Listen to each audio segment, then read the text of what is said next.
Και αυτά λοιπόν να μην είναι ωφέλιμα, είναι ωφέλιμη η κίνησή σου.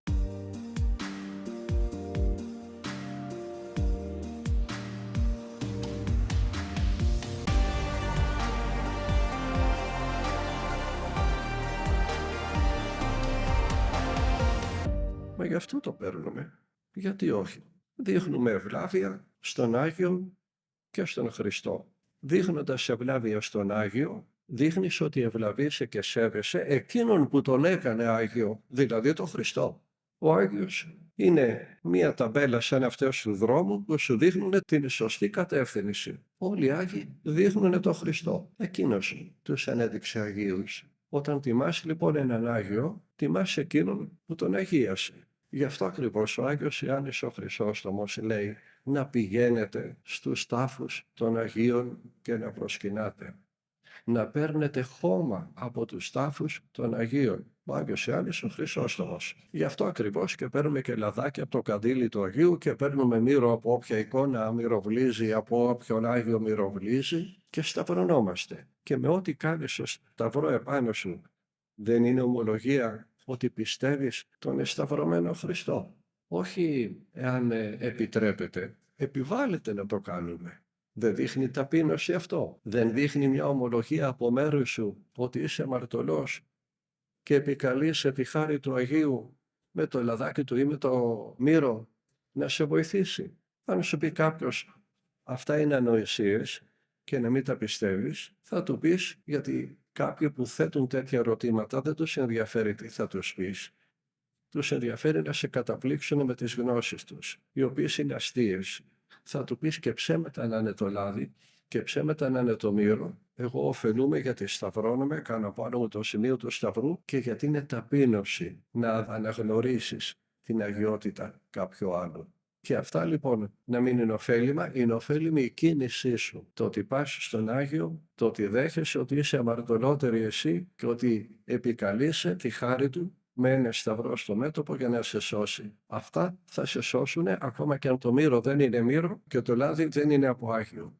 Η ταπείνωσή σου θα σε σώσει. Που δεν συμβαίνει. Ναι. Υπάρχουν και εικόνες που μυροβλίζουν, ναι, υπάρχουν και Άγιοι που μυροβλίζουν. Γι' αυτό να μην έχουμε τέτοιους ενδιασμούς και τέτοιες απορίες. Ό,τι έχει αγγίξει ο Άγιος παίρνει χάρη από τον Άγιο. Ό,τι έχει αγγίξει. Γι' αυτό θαυματουργούν και αντικείμενα Αγίων.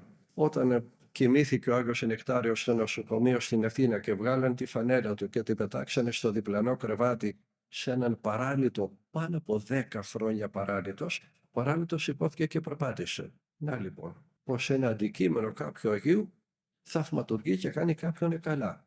Δεν έπαθε αυθυποβολή ο παράλυτος, κανείς δεν ήξερε αν είναι Άγιος Νεκτάριος, δεν είχε ανακηρυχτεί Άγιος. Η φύση όμως ξέρει την αγιότητα κάποιου, την δέχεται. Το θέμα είναι οι άνθρωποι πότε θα καταλάβουν την αγιότητα των Αγίων. Λέει ο Απόστολος, η φύση συστενάζει και συνοδύνει άχρη του νυν. Ούχε κούρσα, αλλά δια τον υποτάξοντα. Όλη η φύση αναστενάζει. Πονάει μαζί με τον άνθρωπο. Γιατί?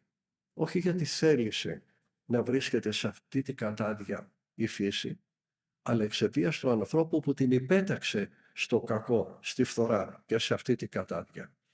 Όταν λοιπόν ο άνθρωπος που γκρέμισε τη φύση σε αυτό το κατάντημα γίνει Άγιος, τότε και ό,τι από τη φύση έρχεται σε επαφή με αυτόν τον άνθρωπο αποκτά την αγιότητα που είχε πριν βρεθεί στη φθορά.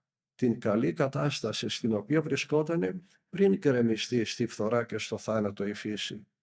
Γι' αυτό ακριβώς και θαυματουργούν τα αντικείμενα των Αγίων.